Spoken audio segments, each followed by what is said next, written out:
Filaments of smoldering slag drifted through deadwood colonies' shattered corridors at dawn, smoke glimmering against a dull, purple sky. Captain Ezra Vance stood atop a makeshift scaffold in the central fuel depot, repairing a fusion converter that still sparked erratically. He was alone, wearing a stained flight jacket and a pinned Vance name tag. A flash of memory pierced his concentration. 10 years ago, Ezra had led a rescue operation that ended in an EM blast and countless deaths. He ran a gloved hand over the scorched insignia on his jacket, feeling the familiar weight of guilt settle over him like the fine ash that perpetually rained down on Deadwood Colony. In the corner crater, Dr. Imara Kest surreptitiously treated a wounded scavenger. She glanced up at Ezra, her eyes narrowing with concern. "Vance," she called, her voice barely audible over the hiss of the converter. "AR tech scanners are picking up unusual biosignatures below. You should finish up and clear out." Before Ezra could respond, the rumble of an approaching hover cycle cut through the air. Deputy Marshal Sarah Bond rode in, her face set in a stern mask as she dismounted. "Salvage time's over, Vance," she said, her hand resting casually on her holstered weapon. "If the authority finds you here, we'll lock you up for dereliction. Governor's orders." Ezra shrugged, adjusting a circuit panel. "Almost done. 10 minutes. Sarah's eyes narrowed.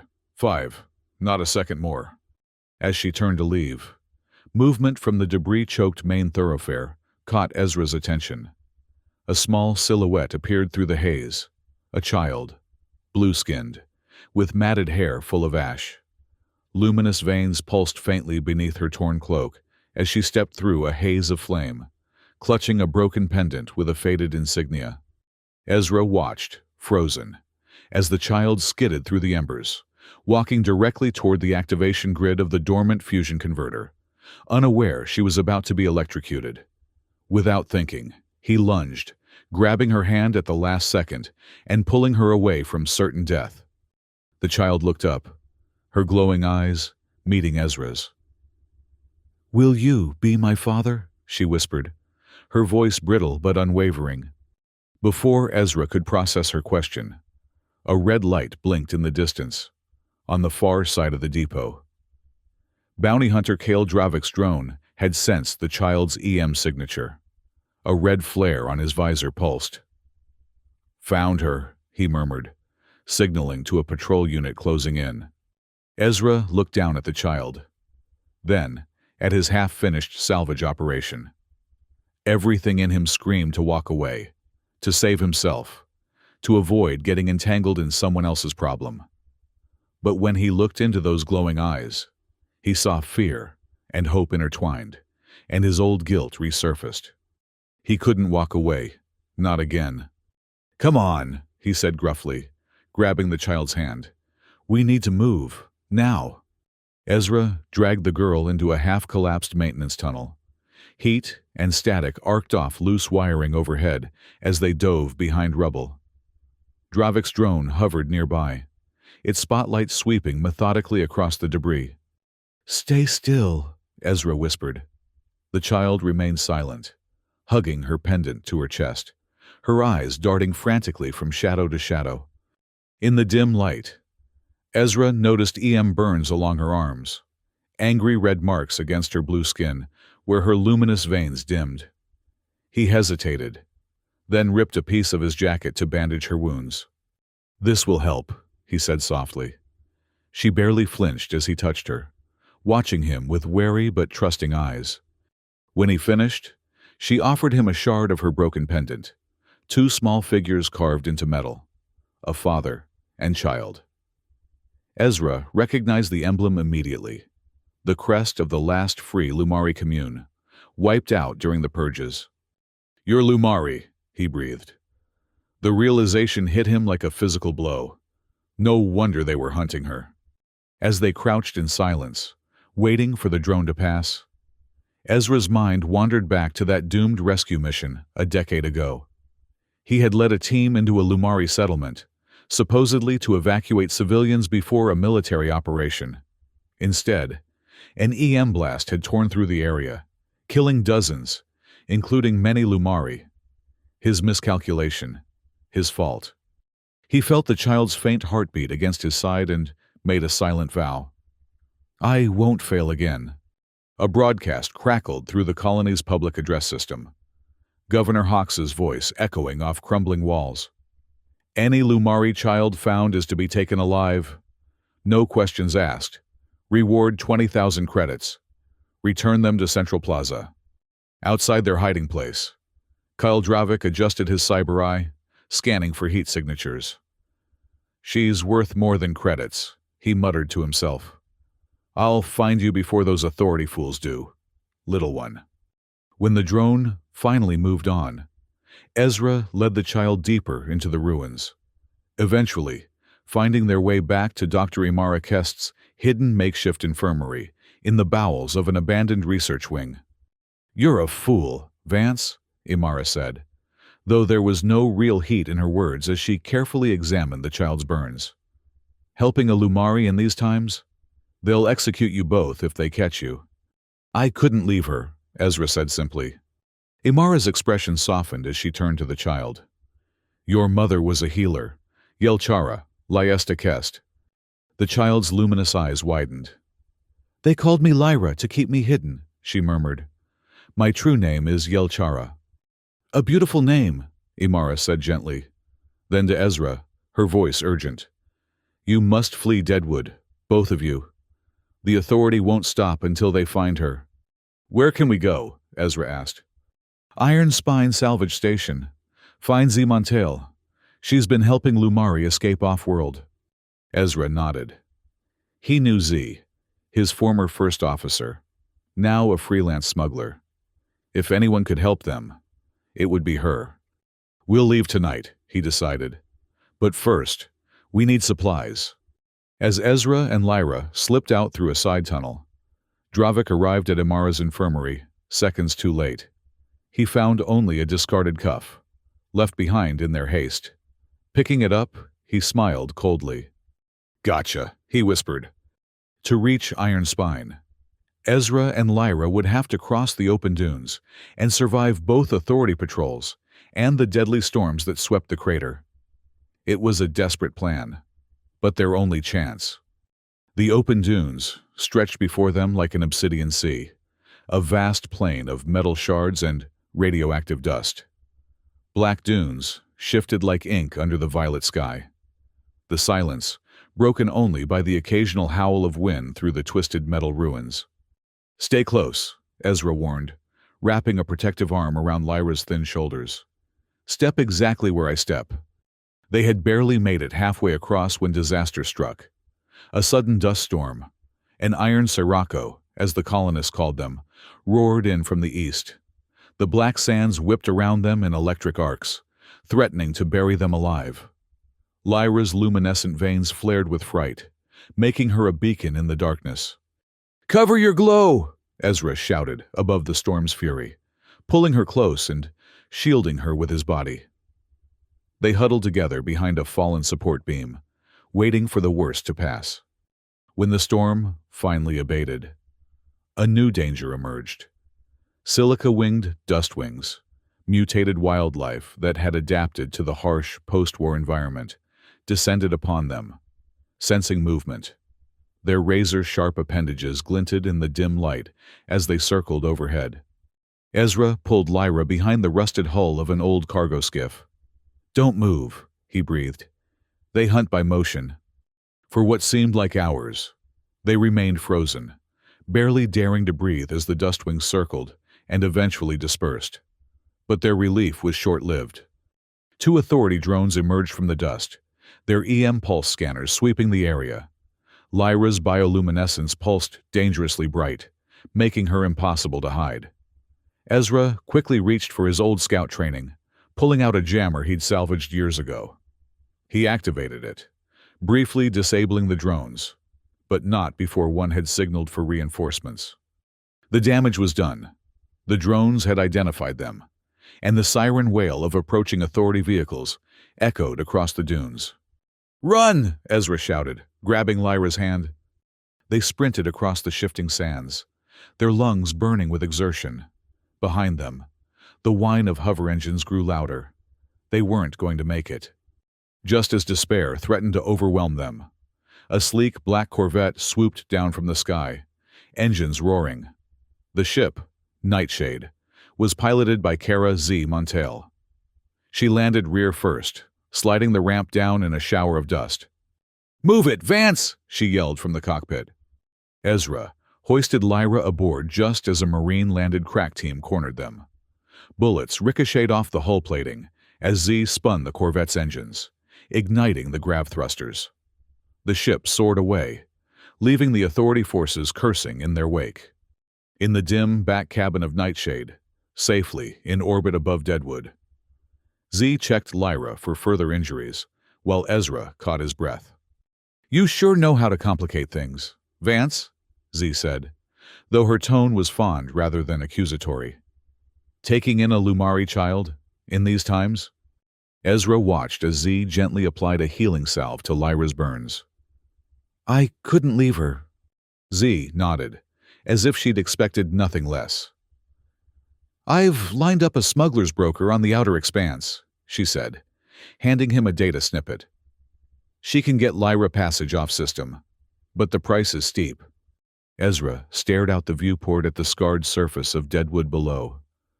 "When I saw her," he admitted quietly, "I thought of my own daughter, lost in the Quar conflict.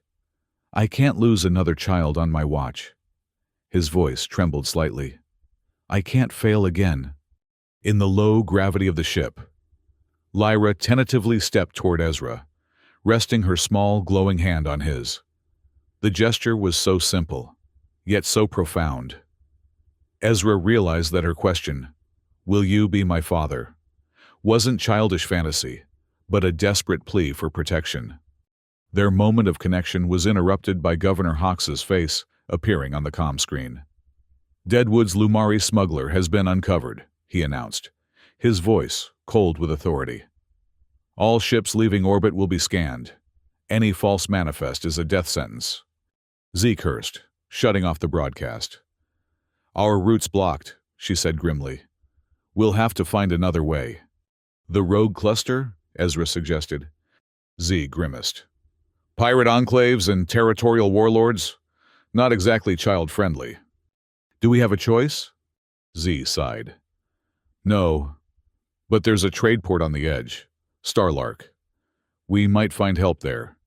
Starlark Port was a dilapidated trade haven on the fringe of the colonial authorities' jurisdiction. Neon signs flickered above makeshift market stalls, and the air reeked of fuel and desperation. Ezra kept Lyra close, her features hidden beneath a heavy cloak. Dr. Imara had sent them a contact, a hooded figure named Cassian Vell, who claimed he could falsify IDs for Lyra. He extracted a large credit sum from Ezra, promising documents that would get them past the authorities' checkpoints. "Wait here," Cassian instructed, gesturing to a dim corner of the spaceport. "I'll return with your papers in an hour." But it was a trap. Despite Cassian's assurances, Hawks's agents and bounty hunter Dravik, now wearing a marshal's half-cloak, appeared seemingly from nowhere, surrounding Ezra. "Captain Ezra Vance," Dravik sneered, his cyber eye glowing red in the dim light. "You're under arrest for harboring a fugitive and violation of the Pontifex decree. That child's worth more than your life." As they dragged Ezra away in a hover police buggy, Lyra watched from her hiding place beneath a cargo pallet, tears reflecting her bioluminescent glow. She squeezed her pendant, a silent promise to save the man who had risked everything for her. In a damp holding cell, Ezra faced Lieutenant Joran Reyes, once his comrade, now a marshal for Hawks. Joran leaned against the cell bars, his expression almost sympathetic. "You've gotten yourself into quite a mess, Ezra," he said. "But there's a way out. Governor Hawks is offering you a conditional pardon if you reveal the Lumari child's location." "Why do they want her so badly?" Ezra asked, buying time. Joran lowered his voice. "She's tech-augmented beyond belief, worth billions. Give her up, and you walk free. You can go back to your life." "Guilt," fear, and survival instincts warred within Ezra.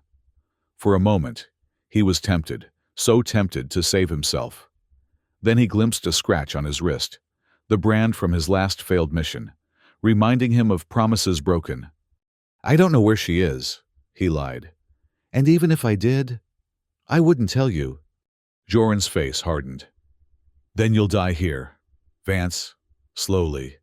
Outside the cell block, Lyra had discovered a downed EM droid, half buried in discarded crates. She approached it cautiously, reaching out with trembling hands. Her bioempathy, a Lumari trait she barely understood, allowed her to sense the machine's dormant circuits. Closing her eyes, she placed her glowing palms against the droid's metal chest. Concentrating, she sent a pulse of her bioluminescent energy into its core. The droid's fractured circuits flickered golden, then sparked to life. Inside his cell, Ezra heard a commotion, shouts, then a burst of electromagnetic interference that powered down the cell locks. The bars slid open, and there stood Lyra, her eyes wide with determination. "We need to go," she said urgently.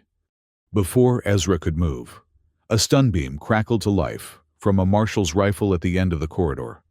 Acting on instinct, Ezra pushed Lyra aside and took the blast himself, collapsing to the floor in agony. Lyra screamed, kneeling beside him. She placed her glowing palms on his chest, and a surge of her bioluminescent energy coursed through Ezra's body. The cell bars behind them warped and melted from the intensity of her power. Guards reeled back, their faces scorched by the radiant glow, drawing strength from Lyra's energy. Ezra hoisted himself up and lifted her into his arms. They charged through a corridor filled with stunned hostiles and out into the open air. An EM storm, a meteorological phenomenon common on Starlark, had rolled in, disrupting communications and scanners. Through the rain-soaked platform, they raced. Ezra's arm severely burned but ignored in the desperation of their flight. Ahead, Z's Nightshade waited, engines hot and ready for departure. They burst through the ship's airlock, Ezra shouting, "Go, now!" Z didn't need to be told twice. The Nightshade shot into the sky, piercing through the storm's electrical arcs. Black clouds roiled around them, static lightning dancing across the viewports as Ezra took the controls, guiding them higher. Below, Hawks's hover hunters fired net missiles that detonated harmlessly in midair. In the cabin, Lyra's glow dimmed as exhaustion set in. She had pushed her abilities to their limit, and now she slumped against Ezra's side, her breathing shallow. "Hold on, little one," he murmured. "Just hold on." They entered a low-gravity pocket above Starlark, temporarily safe from pursuit. Ezra gently lowered Lyra onto a bunk in the Corvette's infirmary bay, while Z applied rudimentary med patches to his burned arm. Between labored breaths, Ezra and Lyra shared a quiet moment. "You saved me," Lyra whispered, her voice barely audible. "Again." Ezra took her small hand in his, tears welling in his eyes. "Lyra," he said, his voice trembling with emotion. "My daughter, I will never let you go." Lyra's luminous eyes widened. "Then I can call you father." Before Ezra could respond, Governor Hawks's face appeared on the ship's main screen, his features contorted with rage. "Child Lyra, aligned with outlaw Ezra Vance, is considered an existential threat," he announced. "Any ship harboring them will be destroyed." As if to emphasize his words, a warship emerged from warp behind them, weapons charged and ready to fire. Lyra stepped forward, her small frame trembling, but her eyes blazing with newfound determination. "If you don't let him go," she said, addressing the screen as if Hawks could hear her, "I'll show you what I truly am." She extended her hands. Her veins blazed with pure white bioluminescence. The glow intensified until it filled the cabin, forcing Ezra and Z to shield their eyes. Lyra unleashed an empathic wave that overclocked Hawks's warship scanners, blinding them. On the view screen, They watched as the mighty vessel drifted powerless, its systems temporarily incapacitated. Governor Hawks's face reappeared, now via holocom. "You'll regret defying me," he hissed venomously. But the damage was done. Intimidated by the warship's sudden malfunction, Hawks's command authorized a temporary stand-down. A coded message appeared on Nightshade's comm system, instructing Z to land at the Freehaven Sanctuary, a covert refuge for persecuted species beyond the authorities' reach. As the ship descended toward the sanctuary, Ezra knelt beside Lyra. She stood barefoot, looking out at the landing pad with its soft, bioluminescent moss floor, a surface that glowed in response to her own light. "This is home, Lyra," Ezra said softly, "where no one hunts you for your glow." Lyra turned to him, her eyes shining with hope rather than fear for the first time since he'd met her. "Will you walk forward with me?" "Always," Ezra promised, lifting her into his arms. Together, they stepped out of the ship as twin suns rose overhead. Lyra's luminous veins softly reflected in the golden light of a new dawn. The journey to Freehaven had been arduous, but their arrival marked only the beginning of a new chapter. As they settled into their quarters in the sanctuary, a modest dwelling carved into living crystal that resonated with Lyra's bioluminescence, Ezra found himself confronting emotions he had buried for years. "You seem troubled," Z observed one evening, finding Ezra alone on a balcony overlooking the sanctuary's central garden. "I keep thinking about what happens next," Ezra admitted. "Hawks won't give up. He'll find us eventually." Z leaned against the railing beside him. "Maybe, but you've bought time, and time is what she needs most." Below them, Lyra played with other refugee children in the garden, children of various species, who had also escaped persecution. Her laughter floated up to them, a sound Ezra had never heard before. It pierced his heart with both joy and fear. "She deserves more than a life on the run," he said quietly. "Then give her more," Z replied simply. "Teach her to be strong, to fight back." Over the following weeks, that's exactly what Ezra did. He taught Lyra everything he knew about survival: how to navigate by starlight, how to repair basic tech, how to blend in when necessary. In return, she showed him the Lumari ways her mother had passed down before her death: the healing touch, the empathic connection to living things, the stories of her people. Dr. Imara Kest joined them at Freehaven, having barely escaped Deadwood herself after Hawks's forces raided her infirmary. She brought with her precious knowledge about Lyra's lineage. "Your mother was not just any healer," she told Lyra one night as they sat around a crystalline hearth. "She was a Lara Kest, keeper of the Lumari genetic archive. She hid it before the Purge, encoded it in the very essence of your DNA." Lyra touched her glowing veins wonderingly. "Is that why they want me so badly?" Imara nodded gravely. "With your genetic material, they could manipulate Lumari traits, weaponize them, but more importantly, they fear what you represent: hope for your people." The revelation only strengthened Ezra's resolve to protect her, but it also brought a painful realization: their sanctuary wouldn't remain secret forever. His fears proved prescient when, 3 months after their arrival, security alarms blared throughout Freehaven. A fleet of authority ships had been detected at the edge of the system. "They've found us," Z confirmed grimly, rushing into their quarters. "We have an hour, maybe less." Ezra turned to Lyra, who stood watching him with those luminous eyes that now held trust instead of fear. "Pack only what you need," he told her. "We're leaving." "Where will we go?" she asked. "Somewhere they'll never look for us," he answered. "The Dead Zone." The Dead Zone was a region of space devastated during the Quarantine Wars, a wasteland of radiation and debris where no sane person would venture. But it was also the place where Ezra had failed his mission 10 years ago, where Lyra's mother had died, along with dozens of others. It was time to face his past. As they prepared to depart, Governor Hawks's forces breached Freehaven's outer defenses. Chaos erupted throughout the sanctuary as refugees scrambled for escape vessels. Ezra, Lyra, Z, and Amara made it to Nightshade, just as the first Authority troops stormed the landing bay. "Hold on!" Z shouted, as she piloted the ship through a hail of weapons fire. They burst through the atmosphere, pushing the engines beyond safety limits to outrun the Authority cruisers in pursuit. Just when it seemed they might escape, a familiar ship appeared on their scanners, Kale Dravik's huntercraft, faster and more maneuverable than the Authority vessels. "He's locked onto us," Z warned. "I can't shake him." Dravik's voice crackled over the comm. "Surrender the Lumari, Vance, and I'll let the rest of you live." Ezra looked at Lyra, who had grown so much in the months they'd been together.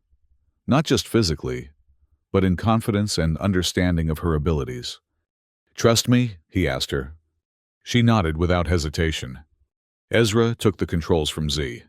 "I have a plan," he said, "but it's risky." He guided Nightshade directly toward the heart of the dead zone, specifically toward the hulking wreckage of an abandoned research station that orbited a collapsed neutron star. The very place where he had led that doomed rescue mission a decade ago. Dravik followed, his huntercraft gaining on them with every passing second. "What are you doing, Vance?" Z demanded. "That debris field will tear us apart." "Not if we use the gravitational eddies right," Ezra replied, his hands steady on the controls. "I've been here before. I know how they flow." As they approached the debris field, Ezra turned to Lyra. "I need your help," he said. "Your connection to technology. Can you feel the station ahead?" Lyra closed her eyes, extending her awareness outward.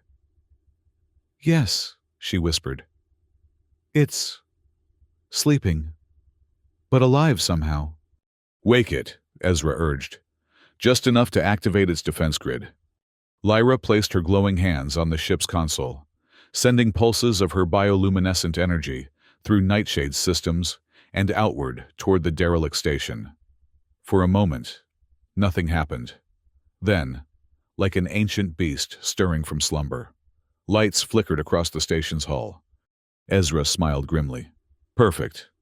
He piloted Nightshade into a narrow gap in the station's superstructure, a maintenance passage barely wide enough for their ship. Dravik, too close to adjust course, was forced to follow or break off pursuit. He chose to follow. "Now, Lyra!" Ezra shouted. Lyra's eyes snapped open, blazing with white light.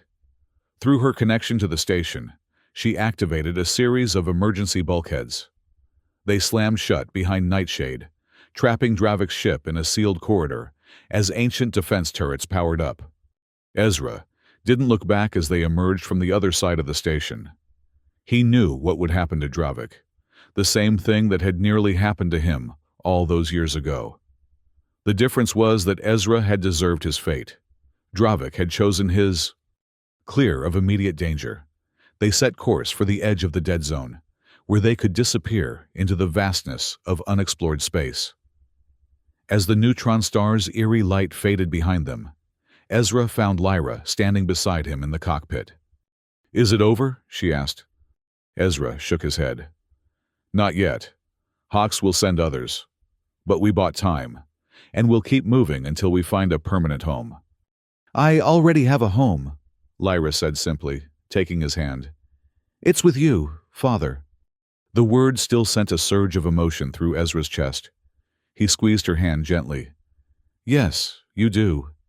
And nothing in this galaxy will change that." Later, as Lyra slept peacefully for the first time in weeks, Ezra stood with Z and Amara in Nightshade's small commons area. "What now?" Z asked. "We find others," Ezra said. "Other Lumari in hiding, other refugees from Hawks's purges. We build something new, somewhere beyond the colonial authorities' reach." Imara nodded thoughtfully. "I've heard rumors of uncharted systems beyond the outer expanse.